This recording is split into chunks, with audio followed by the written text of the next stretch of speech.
그 여러 가지 이력을 보다가 놀란 게 그 전두환 사자 명예훼손 사건 이것도 그것도- 보니까 그 의원님이 광주지검장 부임해가지고 사실은 당시만 해도 사건이 고소 이후 3개월 지난 상황이어가지고 그렇죠. 처리가 미적되고 있을 때 속도를 붙여가지고 2018년 5월에 기소를 하셨더라고요. 그 이 사건이 어떻게 그렇게 된 그 겁니까? 사건이 참으로 사연이 많은 사건입니다.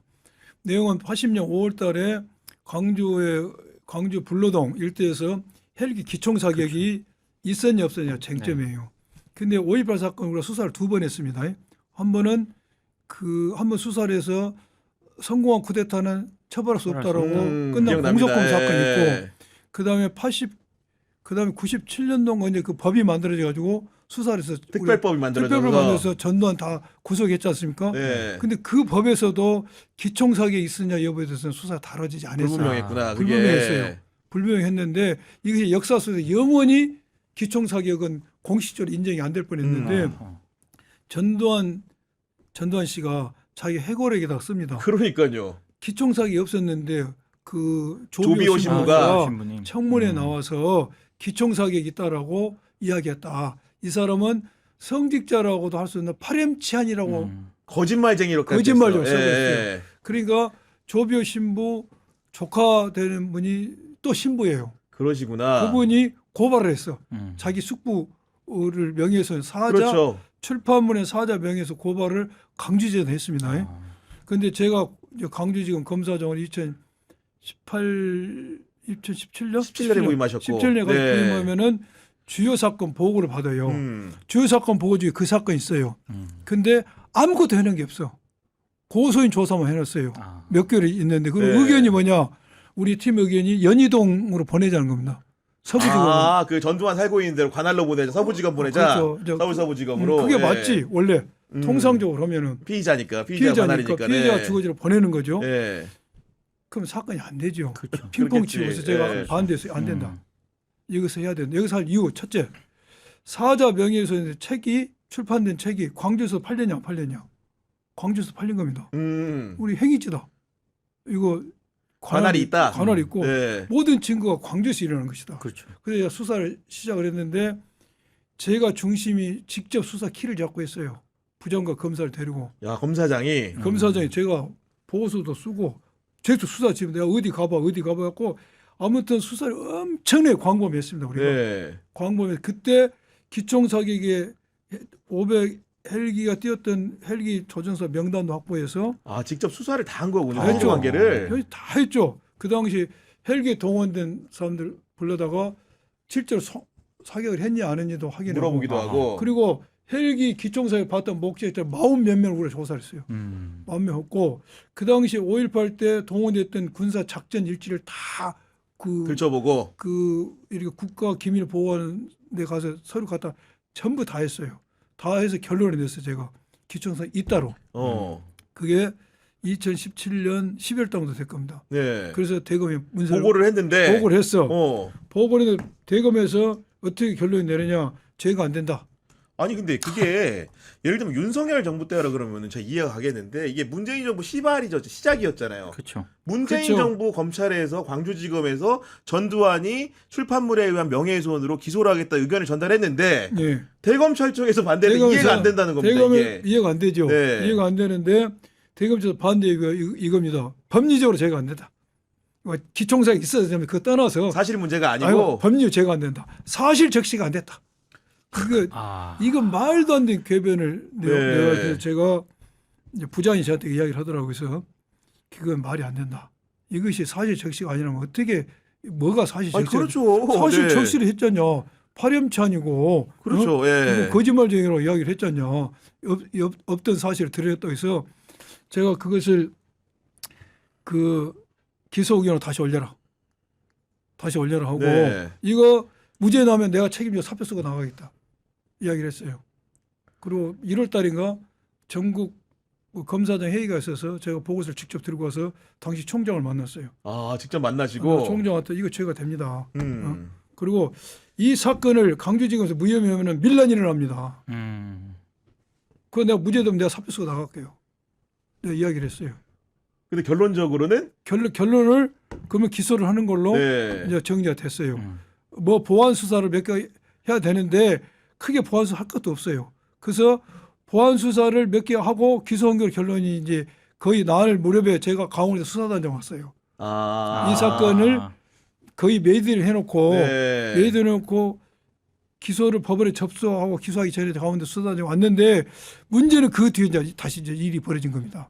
그 뒤로 없는 사이에 없는 사이에 일이 어떻게 벌어졌냐? 대검에서 기소 시점을 미루는 겁니다. 아니 왜 그러는 거예요? 기를 미루는 이유가 뭐냐? 아마 그때가 이명박 이명박 이거 수사를 받고 있었나 수사를 또 보구나. 해요. 네. 그래서 전직 대통령을 뭐 2명이나 전직 뭐 이렇게 하는 거 대통령을 논리구나 또. 전직 대통령 2명 하면은 문제가 있다 아니 그러면서 그런 논리는 늘 검찰은 왜 주장하는 이해가 안 가요. 예. 그렇죠. 말이 안 되죠. 예. 전직 대통령을 하면 안 된다 해서 그것을 논리를 하면서 이제 제가 떠난 뒤로 예. 제가 강원도 수사단장을 온 뒤로 제가 총장하고 권성동 이제 싸움이 붙은 시절에 딱 그 시기야. 나는 이 전투를 하고 있을 때 대검에서는 광주에서 또 전쟁이 하나 벌어진 거구나. 광주에서는 또 예. 전쟁이 벌어진 거예요. 기소를 뒤로 미뤄라. 자꾸 일어나니까 그걸 담당했던 주임 검사가 열받은 거야. 열받으니까 총장한테 기소를 미룬 이유가 뭐냐? 따져 물었군요. 네. 따져 물으면서 이게 내가 언론에 문제 제기하겠다 하면서 이 친구가 하루인가 아무튼 연가를 내버립니다. 네. 기소를 못하게 하루가 연가를 내버려요. 이게 이제 문제가 심각해 대두되고 저한테 보고가 왔더라고요. 그래서 물러서면 안 된다. 이거 나도 지금 전투가 벌어진 거예요. 지금 요 서로가. 총장하고 네. 나는 강원도 수사하다 전투가 벌어진 것이고 요 광주지검은 이 기소를 못하게 한 거예요. 그러니까 전두환 때문에. 뭐 박근혜가 이명박 수사한다고 그러니까, 해서 이것을 물러서면 안 된다 해서 우리가 강력히 밀었죠.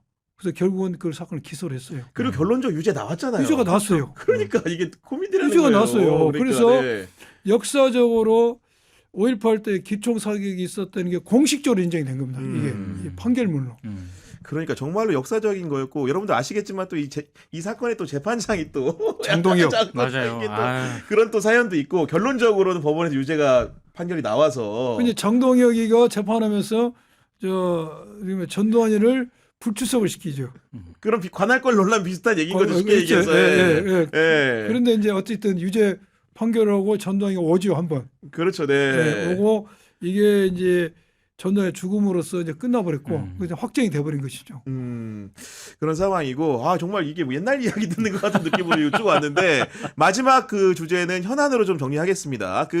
아무래도 추경호 국민의힘 그 전 원내대표의 영장 심사가 내일로 당도에 있기 때문에 그 결과에 대해서 궁금해하는 분들이 많은데 우리 민동기 평론가 같은 경우에는 어떻게 관망하고 계십니까? 당연히 구속돼야 되는 거고요. 특히 어제 주말에요. 지난주 주말에 김상욱 의원이 MBC 라디오랑 인터뷰를 한 게 있습니다. 네. 또 굉장히 중요한 얘기를 하나 했는데 이게 의외로 지금 언론에 많이 보도가 안 돼서 저도 잘 몰랐어요. 아까 말씀하기 전까지는. 네. 김상욱 의원이 지난해 12월 4일에 그러니까 국회에서 비상계엄 해제 결의안이 통과가 된 이후에 국힘에서 비상의총을 개최를 합니다. 그때 김상욱 의원이 갔죠. 12월 4일이니까 이제 새벽 지나고 오늘 아침쯤 됐겠죠.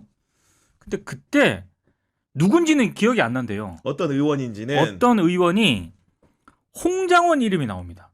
예, 국정원 1차장 당시 12월 4일 새벽입니다. 12월 이게. 4일이에요. 네. 4일. 홍장원 이름이 나오면서 그 배신자 때문에 계엄이 실패했다. 이 취지로 얘기를 했다는 거예요. 야, 그런데 말이 안 되는데. 홍장원 국정원 1차장은요.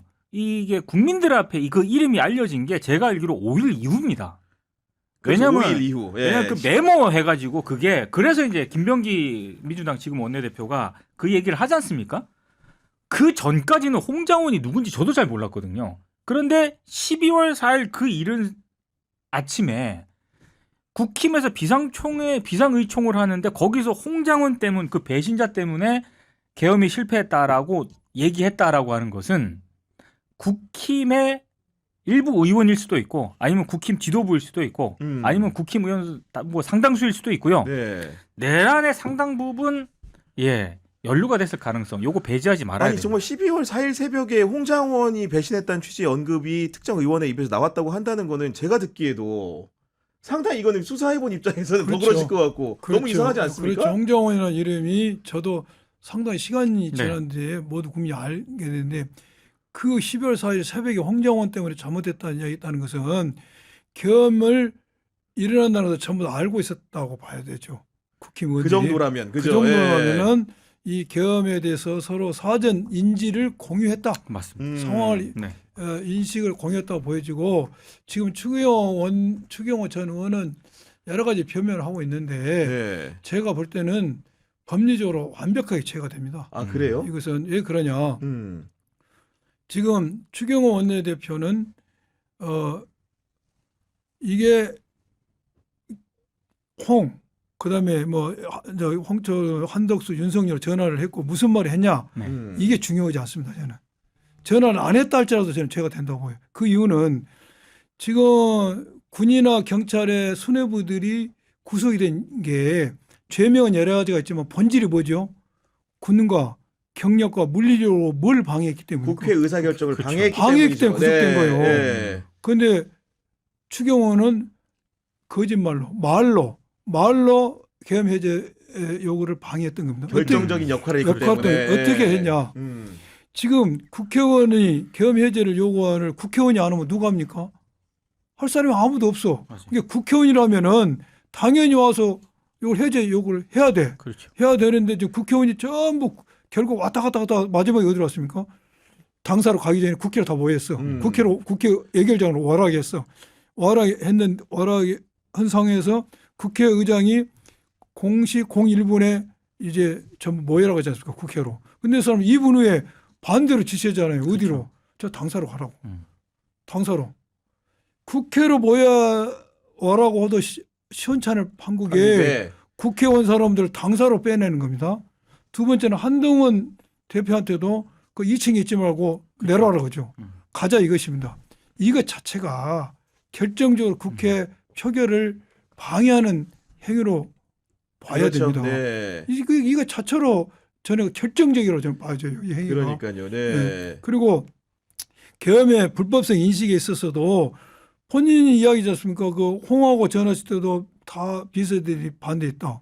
한덕수도 국민이 반대했다는 겁니까? 그렇다면 계엄의 불법성 당연히 인식하고 있는 것이고 이게 왜 당사라고 하고 의총장소로 모여라. 왜 의총장소로 갑니까? 국회 본회의장으로 와야죠. 민주당 의원들처럼 국회의원에서 당연히 해야 그게 될 일이 보편과 상식이죠. 예. 상식이죠. 예. 그걸 안 한 것 자체가. 그리고 이것을 의결해야 될 순간에 당사로 모여야 되겠다. 이것은 윤석열과 조우가 되지 않으면 이런 표현을 할 수가 없어요. 결정적인 부분들이, 전화 예. 여부를 떠나서 이건 공범으로 보여져요. 그리고 이게 뭐 직접적인 증거는 아니지만 경향신문 보도가 오늘 나왔는데 어떻게 되어 있냐면은 특검이 국회에 근무하는 정당 관계자 A 씨를 지난달 참고인심으로 불러 조사했는데 이분의 진술 증언은 뭐냐면 지난해 12월 19일 오후 6시쯤에 추경호 전 원내대표가 국회의원회 간 엘리베이터에서 한 지인을 만나 계엄에서 잘 됐으면 이런 얘기도 안 나왔을 텐데라고 말했다는 내용을 자기가 들었다. 이런 식의 얘기를 했다는 거고 요분은 이제 그 내용이 신빙성이 있다는 걸 뒷받침하기 위해서 당시에 엘리베이터를 탄 상태에서 그런 발언들을 메모한 뒤에 카톡 단체 대화방을 통해서 자신들의 지인들에게도 알렸다. 내가 이런 조사받을 상황을 알고 한 게 아니지 않느냐. 그렇죠. 이런 식의 이제 증언을 했다고 하는데 물론 이게 이제 직접적으로 추경호에 대해서 확실하게 계엄에 가담했다. 이런 증언 아닐지 모르겠지만은 이런 정황 증거들도 되는 거죠. 존재한다라는 말씀을 좀 드릴 수 있을 것 같습니다. 이게 네. 저 추경호는 계엄이 선포됐다고 이제 안 순간에 이런 생각을 했을 것 같아요. 이거 실패하면 다 죽는다. 어떻게든 계엄 성공해야 되는 그런 생각을 했을 것 같아요. 그러니까요. 근데 윤석열 말도 그렇지 않습니까? 얼마 안 되면 거의 해제 얼마 오래 하지 않을 거야. 네. 그 말 얼마 오래 하지 않으니까 내버려 두어 이 말 아닌가요? 네. 오래 안 가니까. 물론 이제 추경호 전 원내대표 이에 대해서 사실 반박을 하고 있죠. 문제의 발언을 내가 했을 리가 없다. 나는 그 계엄 관련된 여러 가지 부분에 대해 가지고 반대 뜻을 밝혀왔다. 뭐 이런 식으로 설명은 하지만은 그 판단은 뭐 역사의 법정에서 정확하게 그렇죠. 이루어질 거로 생각을 합니다.